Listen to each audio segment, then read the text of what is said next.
En Capital Radio, After Work, con Eduardo Castillo.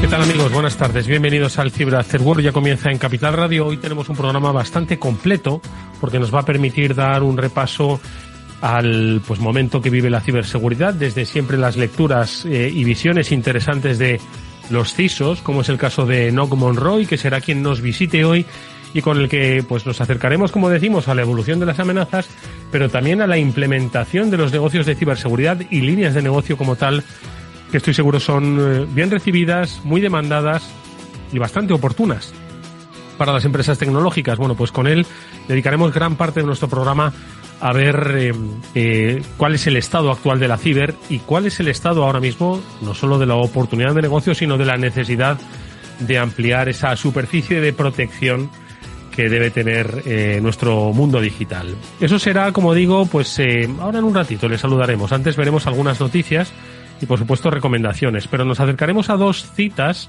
que han tenido lugar y que dicen mucho de la comunidad ciber, de la que siempre hemos hecho gala en este programa, ¿no? Reivindicando una comunidad abierta que comparte conocimiento y que con diferentes puntos de partida siempre tienen un punto en común. Hoy una de ellas es el de mejorar el conocimiento de los expertos en ciberseguridad a través de esa Cyber League, esa ciberliga que pone en marcha la Guardia Civil con el apoyo de DLT Code, y que ha tenido lugar hace escasos días y que les han puesto a prueba a los más especialistas de nuestro terreno en ciberseguridad. Preguntaremos a Antonio Fernández qué tal fue esa experiencia, esa competición, qué pruebas les pusieron y quiénes la sortearon. Y luego, como decíamos, para hablar de comunidad, lo hacemos también de cómo la comunidad impacta en la sociedad. Hoy toda esa sociedad está mirando a un sitio, a Valencia, se pregunta cómo podemos ayudar desde nuestra óptica, ¿no? Y los expertos en ciberseguridad entendieron que precisamente el conocimiento es uno de sus grandes activos y ponerlo en común, compartirlo con fines solidarios, en este caso de ayuda a los damnificados en Valencia, era la mejor forma de contribuir, o una de las formas más adecuadas, como decimos, desde la partida del conocimiento. Bueno, ese DanaCon celebrado este fin de semana a propósito de la catástrofe sufrida en muchas localidades de Valencia, también de Castilla-La Mancha, de Albacete. Hablaremos con una de las organizadoras, con Yolanda Corral, sobre cómo fue esa experiencia, que estuvo participando Pablo Sanemeterio, al que hoy tenemos nuevamente en este programa. Es un gusto saludarle. Pablo, buenas tardes, ¿cómo estás? Buenas tardes, Eduardo, el placer es mío. Y como bien decías, al final la comunidad se pone mano sobre mano para intentar echar una mano, igual que ya hicimos en la parte de CoronaCon también, por culpa del coronavirus, el dichoso coronavirus.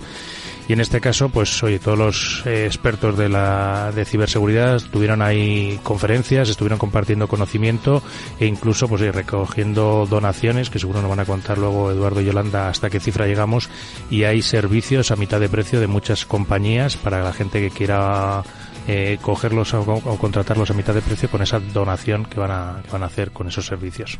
Porque no os quepa la menor duda de que en las circunstancias dramáticas habrá gente que trate de aprovecharse, no solo aprovechándose del miedo que nos ha surgido ahora. Parece mentira que nos surja el miedo frente a la madre naturaleza, pero que van a tratar de aprovecharse de esa incertidumbre que genera el medio ambiente y que genera el tiempo, que no es controlable, ni mucho menos, y también las empresas que han quedado bastante tocadas, bastante vulnerables, ¿no? Después de esta tragedia. Mónica Valle, muy buenas tardes. Desde luego que sí, Eduardo, muy buenas tardes a todos. Y efectivamente, yo creo que la palabra comunidad, que siempre hacemos gala de ella en el sector de la ciberseguridad, una vez más se ha puesto de relieve, que es una realidad, ¿no? Estábamos hablando del proyecto la semana pasada que se abrió también, de que las empresas que se habían visto afectadas por la DANA, que habían perdido sus datos, podían contactar también para poder recibir ayuda gratuita para recuperar esos datos de muchísimas empresas y organizaciones que están participando, y este es un ejemplo más de que todos con nuestro granito de arena podemos hacer mucho. Estoy seguro que conoceremos las diferentes iniciativas, como decimos, que se han puesto en marcha y tal vez nos inspire pues para hacer otras tantas, porque ojo, no se acaba aquí. Esto no ha hecho nada más que empezar, todo lo contrario, ¿no? La reconstrucción económica, social, ciudadana y luego política que hay que hacer de todo lo sucedido en Valencia. No ha hecho nada más que empezar. Bueno, pues esto es lo que vamos a ver en el After Work, así que, como diría aquel, comenzamos por el principio, y el principio siempre suele estar caracterizado por noticias. Hoy solo una, porque tenemos muchos contenidos, pero que os va a sonar porque es una derivada de lo que pasó en el Clínic de Barcelona. Venga, vamos con ella.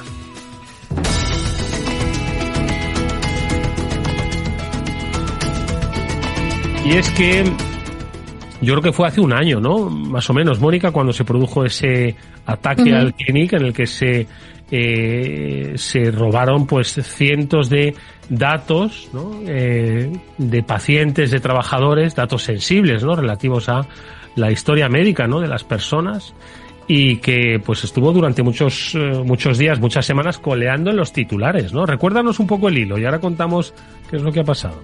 Sí, efectivamente, pues el año pasado, pero en marzo de 2023, en este caso, pues un ransomware que afectó al Hospital Clínic de Barcelona y, como bien dices, pues datos de pacientes, de empleados que se vieron expuestos y, bueno, pues estamos hablando ahora de cómo colea precisamente esta noticia tanto tiempo después, que no se le ha olvidado, en este caso, a la Autoridad Catalana de Protección de Datos, que ha impuesto una sanción al hospital porque, bueno, ha concluido tras las investigaciones que la institución no disponía de las medidas de seguridad necesarias para proteger esos datos personales de los pacientes, de empleados, de investigaciones, para evitar ese ciberataque. Y esto, claro, pues es un revés importante para el centro sanitario, que ya el año pasado pues tuvo muchísimos problemas y muchas consecuencias por este ciberataque, ¿no?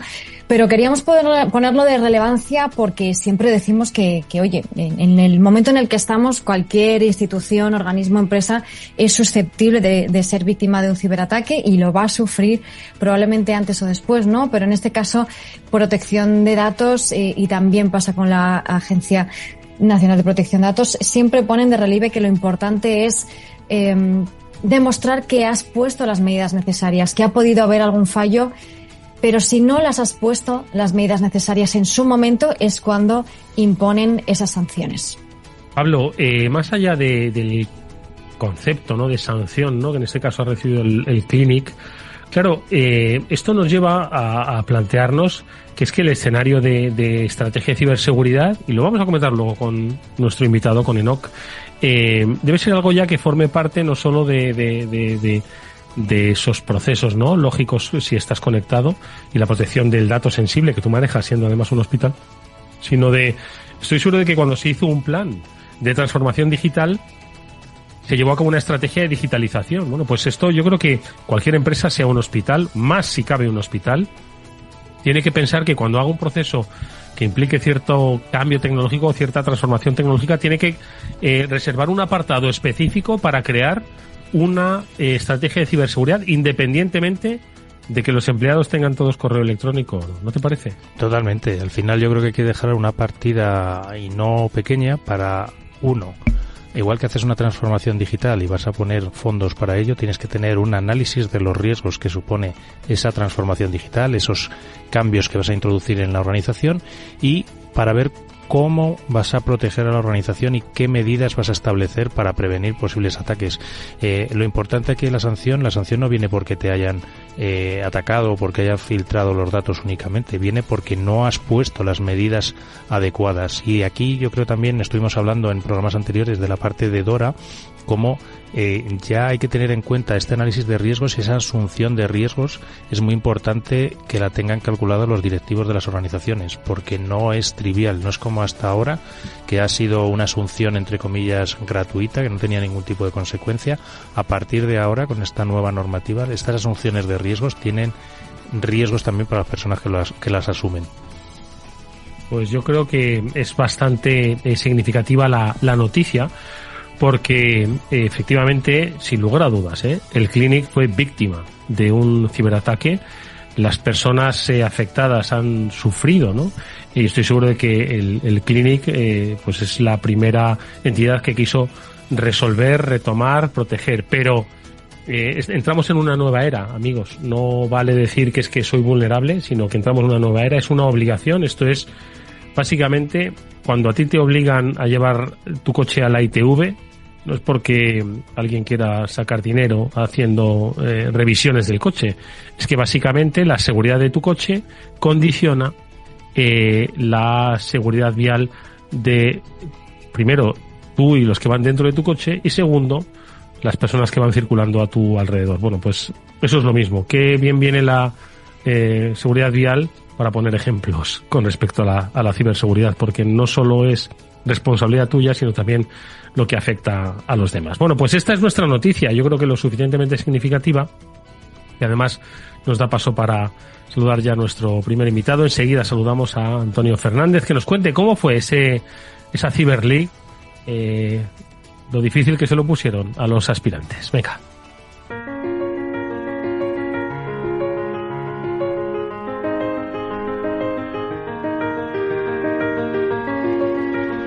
Bueno, pues como vimos hace ya unas semanas, estos días de septiembre se iba a celebrar esa Cyber League organizada por la Guardia Civil, y que con el apoyo de DLT Code como partner tecnológico, bueno, pues eran ellos precisamente los encargados de retar a esos equipos que se iban a enfrentar a los desafíos y, ¿por qué no?, posicionarse como primeros en el ranking. Antonio Fernández, ¿cómo estás? Buenas tardes. Hola, muy buenas tardes, ¿qué tal? Encantado de saludaros. ¿Qué tal fue todo? ¿Qué tal fue ese Cyber League? ¿Les pusisteis en aprietos? En aprietos, ¿no? Me figuro. Cuéntanos sí. Un poco, ¿qué tal ha ido? Realmente sí. Bueno, la experiencia, como cualquier otra de estas características, es siempre un reto. Y es un reto porque en cualquiera de estos eventos que se hacen en directo, pues no hay ninguna garantía de que no vaya a haber ningún tipo de problemas. Os pongo un ejemplo, porque la National Cyber League realmente tiene una liga pre-amateur que está destinada pues a alumnos de cuartos de la ESO, que son unos 3.800 equipos, para que os hagáis una idea. Se está desarrollando ahora mismo, y son como unos 15.000 participantes de 9 comunidades autónomas, de las cuales 7 de las comunidades ya han empezado a participar. Y fíjate el reto que es, que ya tenemos todo preparado, pero nos coincide directamente con el ataque que se hace a archive.org, ¿vale? Archive.org empezaron a hacer ataques de denegación de servicio, y nosotros, que teníamos pruebas para estos chavales que se basaban en guardar evidencias directamente en Archive.org de forma que luego se pudieran utilizar, por ejemplo, en algún tipo de denuncia, pues imagínate que tuvimos que crear en paralelo una arquitectura completamente funcional como si fuera Archive.org, y con capacidad además de absorber el altísimo volumen de datos que había. O sea, para que veas que esto realmente es una aventura curiosa. Respecto a esto, ya digo, y para que os hagáis una idea también de lo que se le está dando a los chavales como reto, el reto consiste en identificar un comentario ofensivo que ha hecho un tercero en la red X, por ejemplo, ¿vale? Ese comentario se preserva, en este caso, en nuestra propia plataforma que tuvimos que construir a medida, y lo que se trata es de que ellos mismos, mediante técnicas OSINT, o sea, investigando a través de todos los medios que tienen las redes, fueran capaces de identificar pues quién ha lanzado el comentario, o incluso obtener datos identificativos de él. O sea, fíjate, esto para chavales de cuarto de la ESO, que se lo han tomado con una ilusión enorme. O sea, se lo han tomado, la Guardia Civil están pues encantados con ver cómo se están implicando, ¿vale? O sea, que al final, esto, imagínate los chavales. Pero si nos centramos un poco en lo que, bueno, puede llamar un poco más la atención por los participantes, ya digo, para mí importantes son las dos cosas. En la edición profesional ha habido 30 equipos con agencias de 17 países. Además, había 5 equipos de empresas. Y cuando decimos de 17 países y agencias, a lo mejor alguna de ellas os suena. O sea, había policías, por ejemplo, pues de Bélgica, de Brasil, los carabineros de Chile, había, por ejemplo, pues gente de la Fuerza Aérea Española, había gente del CCNC, había gente de INCIBE, de los Mossos de Escuadra, pero luego otros como, por ejemplo, los servicios secretos de Estados Unidos, el FBI, el NCIS, los servicios también secretos de United Kingdom. O sea, realmente teníamos un nivel donde estábamos esperando a lo mejor de lo mejor. Y lógicamente, para atender a este tipo de personas y a este tipo de profesionales, había que prepararles pues retos que estuvieran a su altura. Y ahí, evidentemente, pues los retos que se les prepararon, a muchos de ellos les pillaron un poco por sorpresa, porque si tenemos tiempo comentamos un poco los retos, que yo creo que son muy interesantes, ¿vale? Sí, dale. Hombre, claro, yo creo que, Pablo, merece la pena hablar de esos retos, porque entiendo que son las situaciones a las que se enfrentan, Exacto. Yo creo que expertos, ¿no? Un par de ellos, los más relevantes, yo creo que sí que son interesantes. Sí, bueno, realmente vamos a decir que fueron 3 retos, ¿vale? El primero de ellos era investigar, por ejemplo, en una especie de escape room donde tenían que averiguar algo así como identificar cámaras que estaban ocultas, ¿vale? Y es un reto que la mayoría de los participantes hizo, pero a partir de ahí había que buscar pistas para poder identificar quién estaba detrás de todo eso.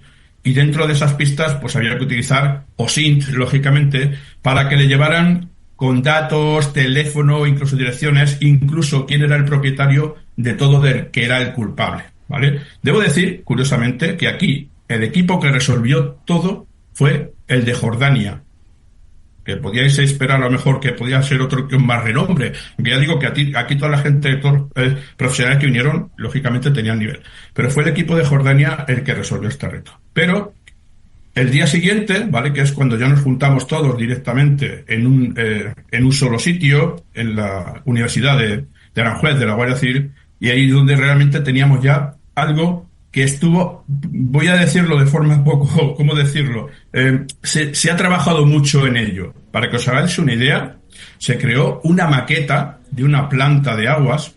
Esa maqueta estaba conectada directamente con sistemas PLC, sistemas industriales, depósitos, ¿vale? Y una de las pruebas que había es que había un equipo de Red Team formado por guardias civiles que iban a estar encargados de, mediante ataques, hacer que se desbordasen esos tanques de agua. Y los participantes, entre otras cosas, tendrían que identificar a esos atacantes y, lógicamente, intentar pararlos, ¿vale? Ese era uno de los retos. Oye, otro de los retos, un momento, Antonio, sí. perdona, porque claro, es que es un reto que no está nada mal y que entiendo que reproduce escenarios reales. Pablo, Mónica, ¿qué os parece ese reto? Me parece interesantísimo. Es que además nos lo estuvisteis contando la última vez que participasteis aquí. Me pareció interesantísimo. Lo de la maqueta me resulta pues muy visual, ¿no? Porque al final estamos acostumbrados y sobre todo la gente que no está en ciberseguridad, ¿verdad, Antonio? Lo ve todo como muy abstracto, ¿no? Y eso realmente ayuda a visualizar a que los ataques y los incidentes de ciberseguridad pueden tener un efecto en el plano físico, ¿verdad? Y realmente es que es así, ya digo, lógicamente está basado en ataques reales en los que hemos tenido que intervenir de una forma u otra. Y son algunos de los métodos de defensa que se pueden utilizar. O sea, este tipo de ataques se analizan de forma que podamos responder luego en base a ello. Pero digo, lo interesante de esta maqueta, aparte de estar conectada y que se veía todos los procesos, es que tenía LEDs, ¿vale? Y que esos LEDs podían variar dependiendo de la fase en la que estuvieran ese tipo de ataques y todo lo demás. Entonces, podían ver perfectamente si podía estar pasando algo, ¿vale? O sea, es algo original. Como bien dice Mónica, no es una cosa que se haya hecho antes, por lo menos que yo conozca en este tipo de retos, y realmente la gente se quedó encantada. Bueno, te puedes imaginar la gente haciéndose fotografías con todo el sistema funcionando. Ya digo que es una cosa original, pero que además este tipo de equipos tienen que trabajar en crisis, en infraestructura crítica, porque lógicamente una planta de agua es una infraestructura crítica. Y sobre todo, Antonio, tienen que trabajar en cosas que no habían pasado antes, porque los ciberataques que sorprenden son los que se producen por primera vez. Cuéntanos un reto más, breve, que se nos va el tiempo. Pues muy fácil, venga, otro reto lo hizo el CSIC, que básicamente lo hizo a base de criptografía y fue tratar de obtener información de un pendrive que se había cifrado con una placa que no era un ordenador, ¿vale? Y el reto estaba en tratar de identificar el método de cifrado y a partir de ahí obtener directamente los datos. Esto es un reto que no resolvió toda la gente. De hecho, creo que solamente hubo un equipo que resolvió este reto al completo. Y el otro, ya lo vemos así, era básicamente, imagínate, una página web de venta de droga. Y lo que había que hacer directamente es tratar de ver qué puntos débiles tenía, tratar de identificar a los posibles culpables y en un momento determinado hacer lo que se dice un takedown, o sea, tratar de tomar el control completamente de la página en un momento determinado, y es un reto que se les atravesó a muchísimos equipos. Y un reto que al final, entre otras cosas, cuando ya se explicaron todos los resultados y todas las soluciones, la gente agradeció porque nos decían que les habíamos enseñado una forma de ver este tipo de problemas que no se les había pasado por la cabeza. Y al final Antonio, aprendemos todos. Sí, claro. Ese no se le habría pasado a Pablo Sanemeterio. Bueno, igual sí. Probablemente no, pero yo digo que los retos estaban pensados para gente con mucho nivel, que era como lo que venía, sí, pero les teníamos puestos una serie de trampas, como por ejemplo provocar un error 403 de que no encuentra una página cuando lo que había que hacer es hacer un bypass, o sea, saltarse eso, ¿vale? Era una especie de medida de protección. Bueno, estaba diseñado para que todo se pudiera hacer, ya digo, les pilló por sorpresa más de uno, pero cuando vio la solución les encantó. Pues yo creo que ha quedado muy claro de cuál es ese cariz que tiene Ciberliga, cómo es esos retos que no pretenden nada más que por supuesto sorprender, entretener, pero sobre todo adquirir conocimiento en entornos cambiantes, extraños, rápidos, complejos, y hoy de la mano de la Guardia Civil y de DLT Code, en nombre de su director de operaciones, de Antonio Fernández, lo hemos conocido. Antonio, gracias, mucha suerte y ya nos iréis contando, por supuesto. Un fuerte Muchas abrazo. gracias a vosotros. Adiós. Bueno, pues el escenario ya lo habéis visto, ¿no? Es un escenario complejo. Nos estaba contando Antonio la particularidad de los desafíos, que lo que hacen es simplemente adelantar escenarios que tarde o temprano se van a producir. Pues ese es el nivel de amenazas. Pablo, con nuestro invitado hoy, con Enoc Monroy, vamos a tratar de definirlo, de escribirlo y sobre todo de trazar un camino, sobre todo de ecosistema de ciberseguridad. Pablo. Totalmente. Yo creo que además tenemos la suerte de contar con Enoc, que es un reconocido CISO, ha estado en grandes corporaciones y tiene una gran experiencia como responsable de seguridad, con lo cual nos va a poder ayudar mucho en esa parte de estrategias de seguridad, cómo se debe organizar la seguridad de una gran empresa o de una mediana empresa o de una pequeña empresa. Al final, la seguridad yo creo que no deja de ser un proceso en el cual hay que estar invirtiendo todos los años esfuerzo y trabajo. Y al final también yo creo que tiene otra pata muy muy interesante en la parte de desarrollo de negocio. Tiene que contarnos un poco cómo es el desarrollo de negocio en una organización como la que está enrolado ahora, que yo creo que es un trabajo de doble gorro y con el que yo creo que no se aburre. Bienvenido, Enoc. Muy bien, muchas gracias. Muchas gracias por la invitación. Un placer y un privilegio estar aquí con vosotros. Oye, Enoc es CEO y CISO de Asseco Spain, es director de la Business Unit de Ciberseguridad. Y Enoc, como ha dicho Pablo y como has estado escuchando tanto en las noticias como en los retos, escenarios complejos, tienes experiencia acumulada de años, pero que entiendo que no dejan de sorprenderte. ¿Nos defines el escenario actual de las ciberamenazas? Pues es un escenario muy cambiante que no nos permite aburrirnos para nada y que nos pone a prueba constantemente.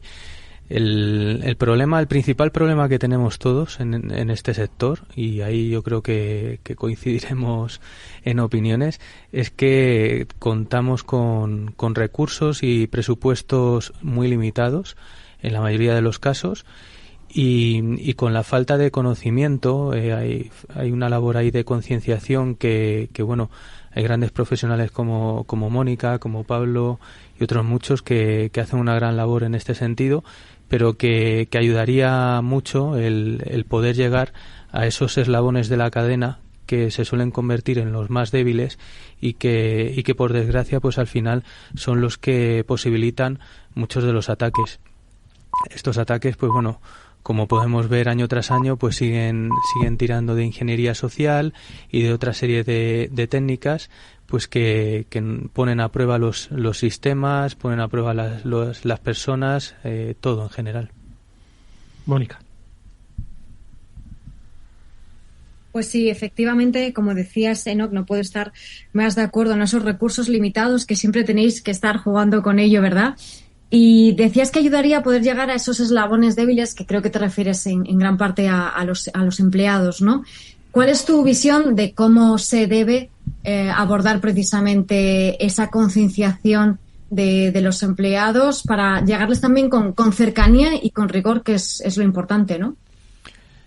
Pues la verdad es que se ha hablado antes de algo muy importante, como es un análisis de riesgos.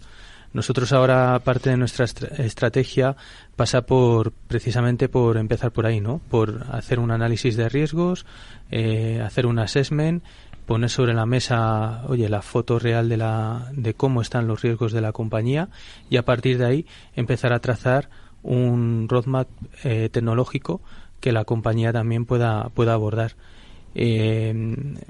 Cuando hablábamos de ese eslabón más débil, efectivamente, el gran olvidado en muchas ocasiones es el usuario, el empleado, que no tiene conocimientos informáticos o son muy bajos, no tiene concienciación a la hora de las técnicas que emplean los ciberatacantes, y no puede ser el gran olvidado como lo es en muchas compañías. Y una pregunta, has hablado de estos usuarios que quizás no tienen tantos conocimientos tecnológicos.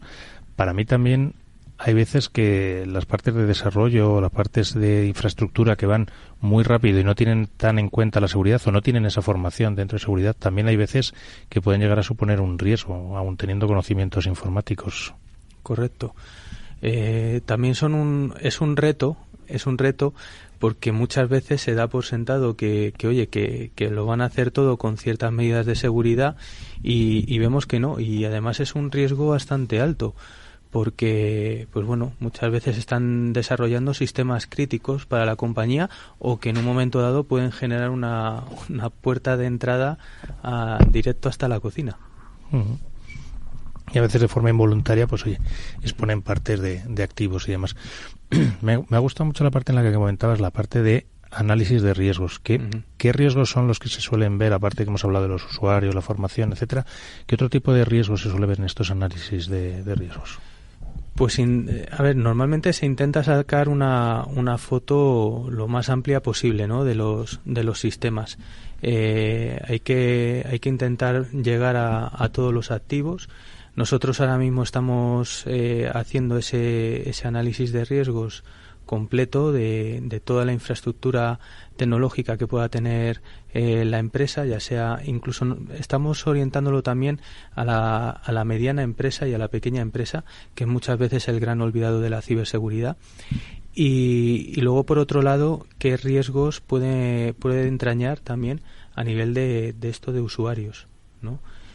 Los usuarios, hay que cuidarlos, hay que concienciarlos, y que muchas veces se hace una gran inversión en sistemas de seguridad, pero una frase que empleo muchas veces y que me gusta porque describe muy bien la realidad, que el eslabón más débil es el que puede hacer fuerte a la cadena, ¿no?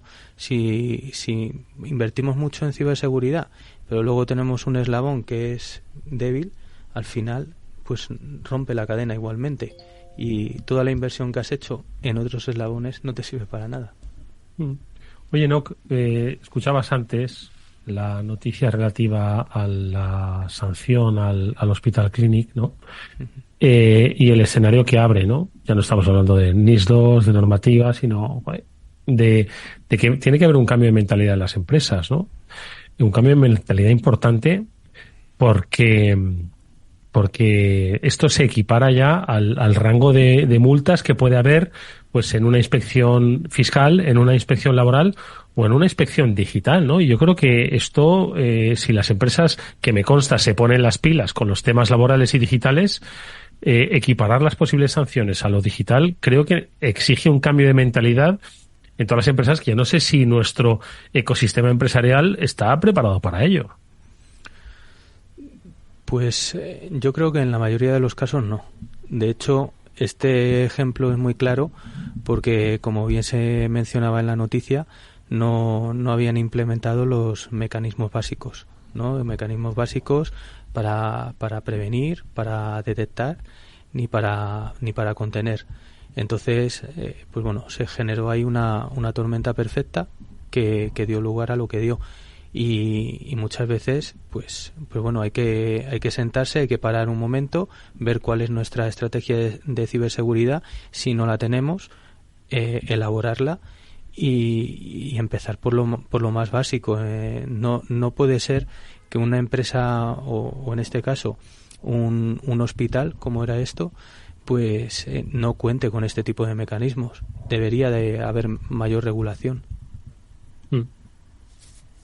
Mónica.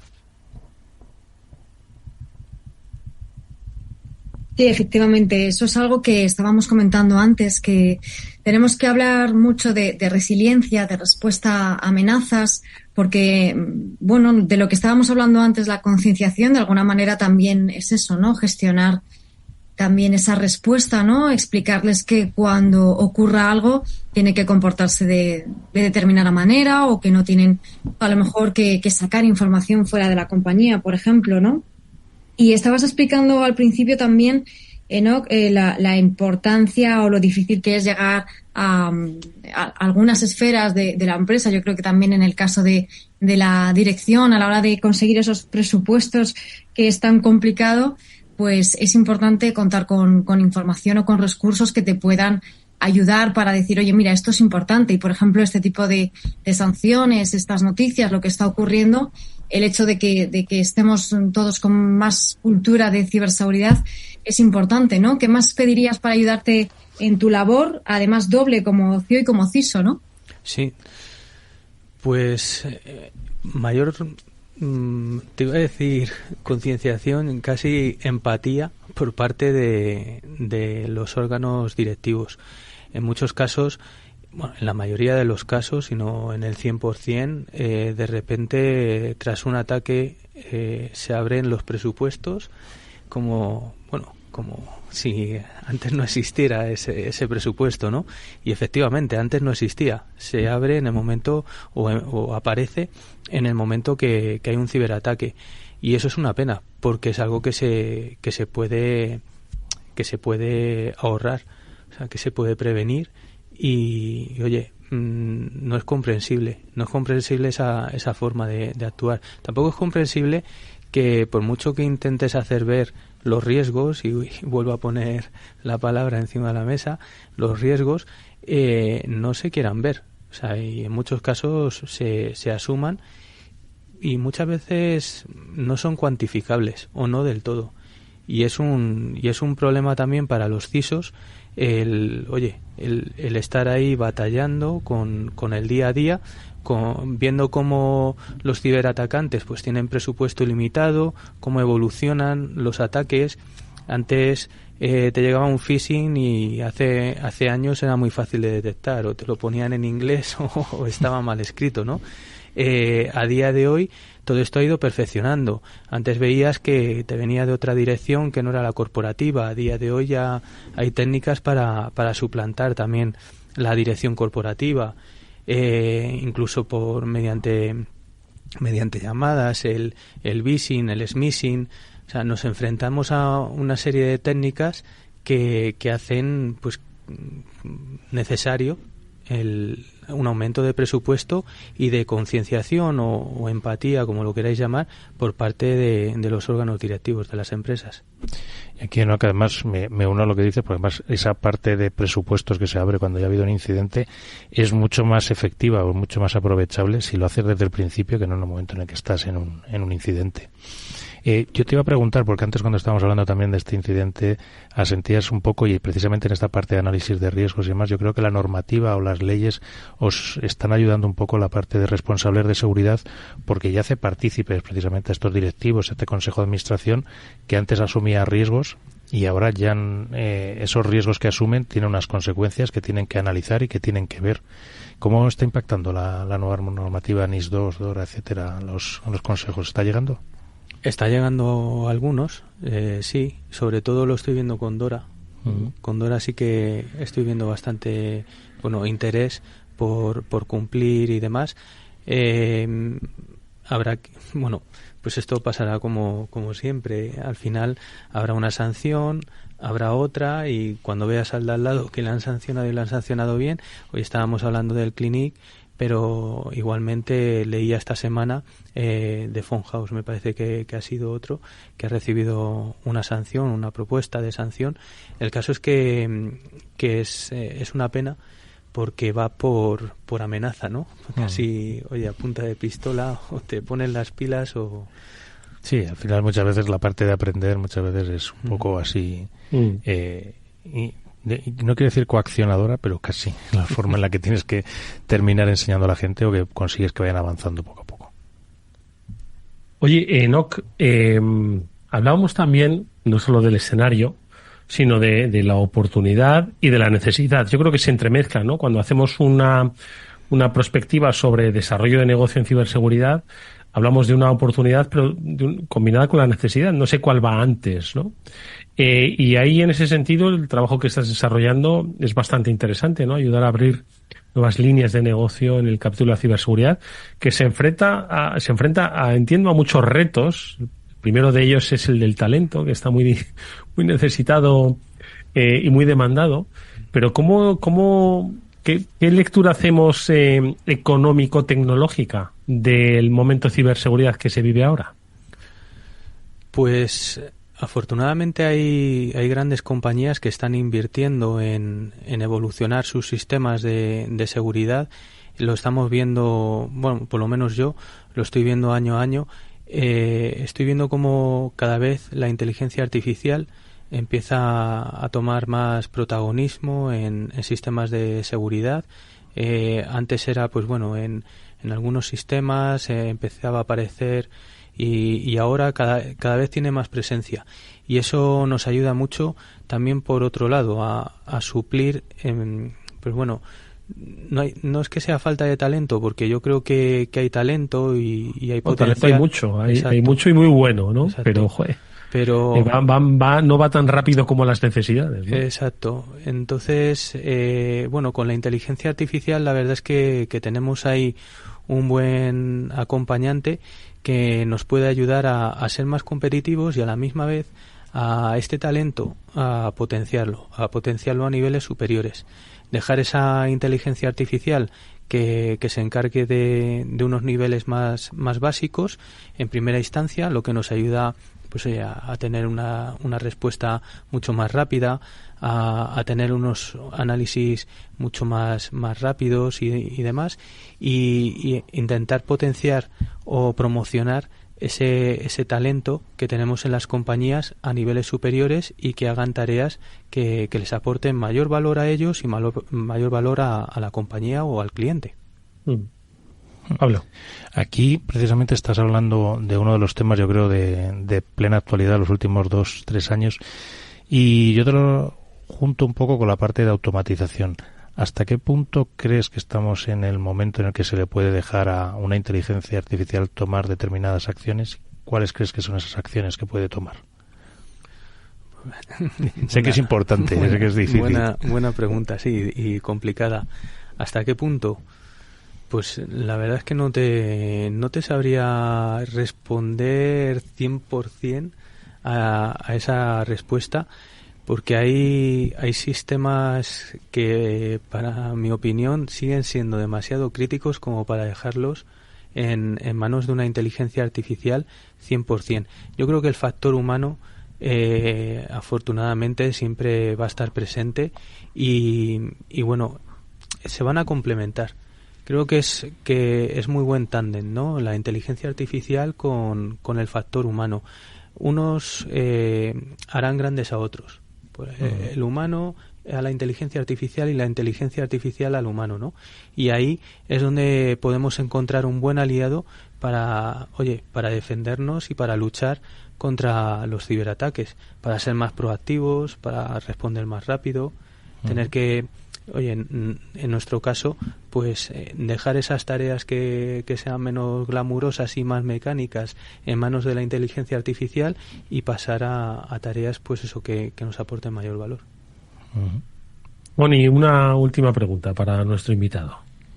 Pues me ha gustado mucho lo que decías, Enoc, acerca de humanizar la inteligencia artificial y aprovecharla en nuestro beneficio, y nunca mejor dicho, ¿no? Que precisamente estábamos hablando la semana pasada con Ángel Gómez de Ágreda, sacábamos este tema y opinaba lo mismo, ¿no? En el caso de la ciberseguridad, tantas veces estamos diciendo que se puede poner en nuestra contra en cuanto a que, como decías, ¿no? Los ciberatacantes tienen muchos recursos, parece que casi ilimitados, y ahora encima, además, pues tienen la inteligencia artificial que pueden utilizar para mejorar sus técnicas. Entonces, nosotros, pues, ¿qué podemos hacer para revertir esto y utilizarlo a nuestro favor, para intentando estar ese pasito por delante? A ver si es posible. Pues en ASECO es lo que estamos intentando. Tenemos otra división bastante importante de inteligencia artificial y estamos intentando conjugar las dos business unit, aliándonos precisamente para crear servicios, para crear productos que nos ayuden en el día a día contra los ciberatacantes.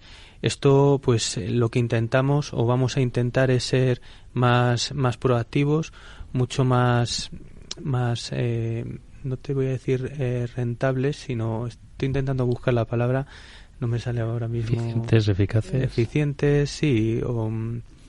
Bueno, lo que queremos al final es ser más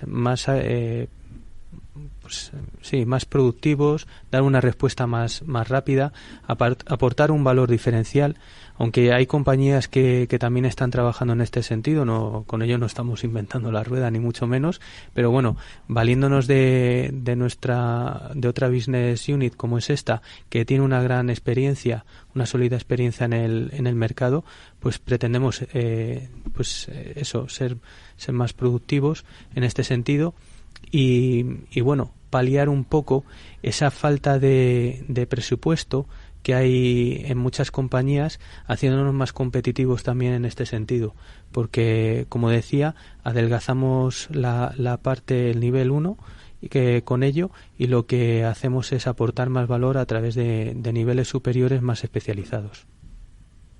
Enoc Monroy, te esperamos próximamente en el programa. Es CISO y CEO de ASECO Spain y director de Business Unit en ciberseguridad. Gracias por haber estado estos minutos. Insisto, nos veremos pronto por el programa. Muy bien, muchas gracias a vosotros. Gracias. Y nosotros vamos a seguir en nuestro camino de la comunidad de la ciberseguridad, que este fin de semana se ha reunido por otro buen motivo. Siempre que se reúnen lo hacen por buenos motivos, por hacer el mundo, pues, un mundo un poco más seguro. El de este fin de semana era por hacerlo un poquito más esperanzador frente a la tragedia, ¿no?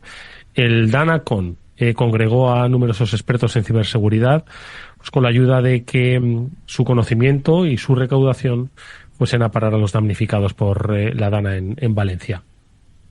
Yolanda Corral, que es periodista y formadora en ciberseguridad, y Eduardo Sánchez, que es profesor de formación profesional y CEO de Open Testing, han sido los responsables de organizar este DANACON, en el que, entre otros, pues han participado muchos amigos de este programa y, como digo, entre otros, Pablo Sanemeterio. Eduardo, ¿qué tal? Buenas tardes, ¿cómo estás? Hola, muy buenas tardes. Encantado de estar aquí con vosotros. Yolanda Corral, ¿cómo estás, Yolanda? Buenas tardes. Muy, muy buenas tardes. Muchísimas gracias por la invitación para contar el resacón que tenemos de DANACON. Un DANACON que ya lo pudimos anunciar hace una semana en el programa, pero que ya ha tenido lugar y que, ¿cómo se ha materializado? Porque fue, si no me equivoco, el sábado, entre el sábado y el domingo, ¿no? La realización del evento. Sí. O la gestión, porque la gestión ha sido en tiempo récord. Vale, la gestión ha sido en tiempo récord en una semana, ¿no? Desde el 1 de noviembre que salió el germen. Pero el evento se ha desarrollado este fin de semana, es el 9 y 10 de noviembre, sábado y domingo. Hemos estado más de 12 horas cada día en directo. Era de 10 de la mañana a 10 de la noche, pero nos hemos ido un poquito más de las 10 de la noche cada día, con lo cual sumamos más de 24 horas en directo esta semana, o sea, este fin de semana, para llevar a cabo este evento solidario. Este evento solidario que yo tengo el corazón a mí aún me hace bum bum, muy agradecida por todo lo que las expectativas estaban depositadas muy grandes para que la gente respondiera, pero es que la respuesta de la gente es que nos deja sin palabras. Oye, Eduardo, habéis organizado, como dice Yolanda, un congreso en tiempo récord. Aquí hemos hablado de muchos congresos y lo que se tarda de un año para otro en organizarlo, apenas 10 días, ¿no? Los que había por delante. Pero yo decía al principio del programa que muchas personas profesionales de todo tipo, sectores, zonas, empresas, se preguntaban un poco, pues, qué pueden dar ellos, ¿no? Con su conocimiento. Quizás no tenían la capacidad de ir y ayudar físicamente o de enviar cosas, sino, oye, ¿yo qué puedo dar? Vosotros decidisteis que vuestro conocimiento en ciberseguridad podía ser la herramienta perfecta para, desde vuestra comunidad, ayudar, ¿no? Eso está muy bien. Bueno, nosotros veníamos ya precedidos de otro evento que hicimos en época de COVID, que era el CoronaCon, y cuando se empezó a mover todo el tema de una posibilidad que nuestro querido amigo Alfonso Muñoz pues lanzó en redes, oye, si ayudamos haciendo un evento online, pues teníamos ya la experiencia de ese otro evento en COVID que recaudamos 40.000 euros. ¿Qué ocurre? Que ese evento se hizo con muchísimo más tiempo. Pues bueno, con la experiencia ya de los que estábamos dentro del equipo, nos pusimos manos a la obra, a hacer la página web, a contactar con los ponentes, a hacer un call for paper, ¿no? Una solicitud de posibles charlas, en la cual hemos tenido más de 100 propuestas de participación, pudiendo elegir solamente unas 45, y al final toda la comunidad se ha volcado, no solamente con el tema de la ponencia, sino difusión en redes sociales, con todo lo que han hecho tanto las empresas como a nivel particular la comunidad ciber. Y bueno, pues estamos rozando ahora mismo, que lo acabo de ver, los 30.000 euros. Nos queda poquito, algo menos de 300 euros para llegar a los 30.000 euros, porque vamos a estar durante toda esta semana con todavía el mercado abierto, ya que el domingo tenemos el sorteo de algunos regalos que han hecho particulares y empresas de cara a seguir recaudando y hacer, pues bueno, como decíamos el fin de semana, ¿no? No hemos podido ir a algunos físicamente a ayudar a Valencia, pero desde casa también podemos ayudar mucho y esta ha sido nuestra forma de ayudar, ¿no? Y Yolanda, que has estado tú, yo creo, viéndote todas las charlas y estando en el backstage organizando todo, ¿cuáles destacarías de todas las que has visto de estas 24 horas de ciberseguridad? ¿Cuáles te han llegado más? No puedo destacar una por encima. No voy a destacar una. No voy a destacar ninguna charla por encima de otra porque todas el nivel es impresionante, ¿vale? Para alcanzar, estaba diciendo Edu, ahora en la página web el recuento son 29.754 euros. Ayuda directa a las 4 entidades que hemos puesto para que destinen ese donativo directo. Que quede claro que nosotros no gestionamos nada de ese dinero, sino que va directamente a lo que elija cada gente en su donativo. Caritas Valencia, World Central Kitchen, Banco de Alimento de Valencias o la ONG de Intervención, Ayuda y Emergencia. Pues yo no me puedo quedar con ninguna de todas las charlas y gentes que han quedado, pero sí me quedo con una cosa que nos ha llegado al corazón y que no podía ser de otra forma. Y es que ha estado muy, muy, muy presente en muchas de esas charlas una persona que desde arriba nos ha estado mirando y empujando para que esto saliera. Y ha sido ese homenaje, como no podía ser de otra forma, hacia nuestro queridísimo Angelucho, que ha salido en muchas charlas porque el recuerdo es tan presente de este gran amigo, de este gran maestro, que muchas de esas charlas, que por encima de compartir conocimiento, que era el valor que se ponía encima de la mesa, ¿no? Pues para todas esas horas en directo, ese recuerdo es con el que me quedo. Una charla encima de otra, es que ha habido charlas de todo tipo, ha habido técnicas, ha habido otras más de concienciación, ha habido otras en un nivel, ¿no? Pues de consejos básicos de seguridad digital, con lo cual no me puedo quedar con una hemos de otra. De todo.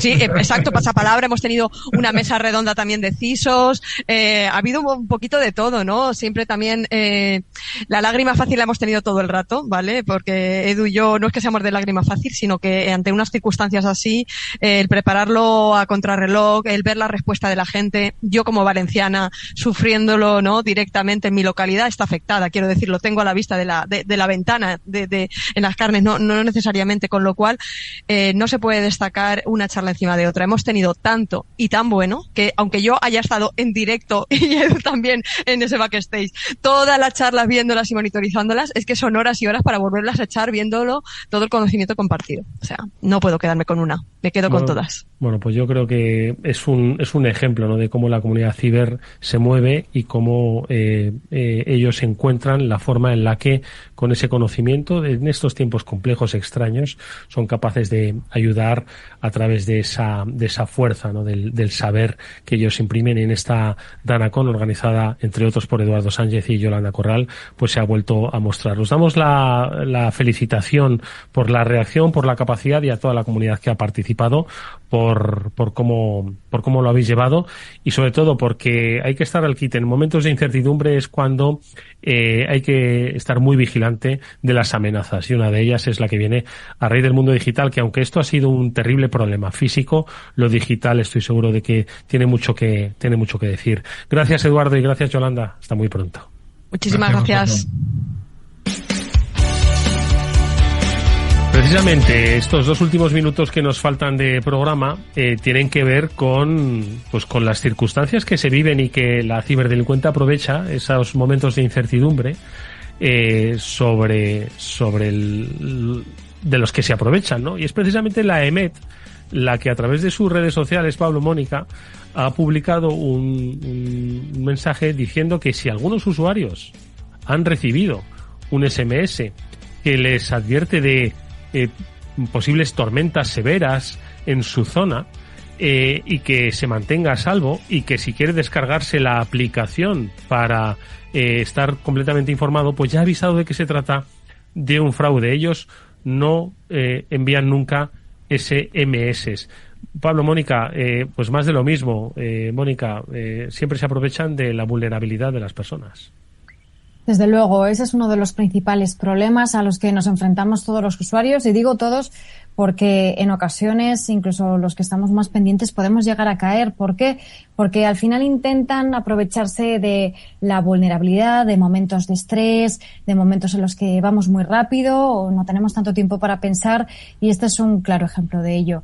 Entonces, importantísima esa labor de la EMET y de todas las organizaciones que siempre están alertando, pero yo creo que básicamente siempre tenemos que tener un poco esa alerta y desconfianza de que cualquier cosa que nos llegue por SMS, y sobre todo en estos momentos, pues tenemos que hacer un doble check antes de pensar que es cierto. Ese es nuestro consejo de hoy. No te fíes cada vez menos de lo que te llega en forma de mensaje.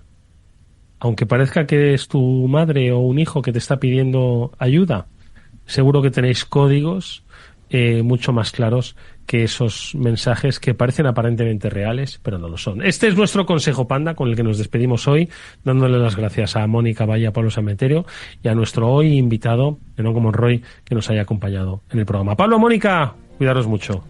Igualmente, Igualmente, muchas gracias. Adiós y hasta mañana. Nos vemos en el After Work, como siempre, a la misma hora, a las 19 horas, en la sintonía de Capital Radio. Jorge Zumeta cerrará técnicamente el programa. Hasta mañana.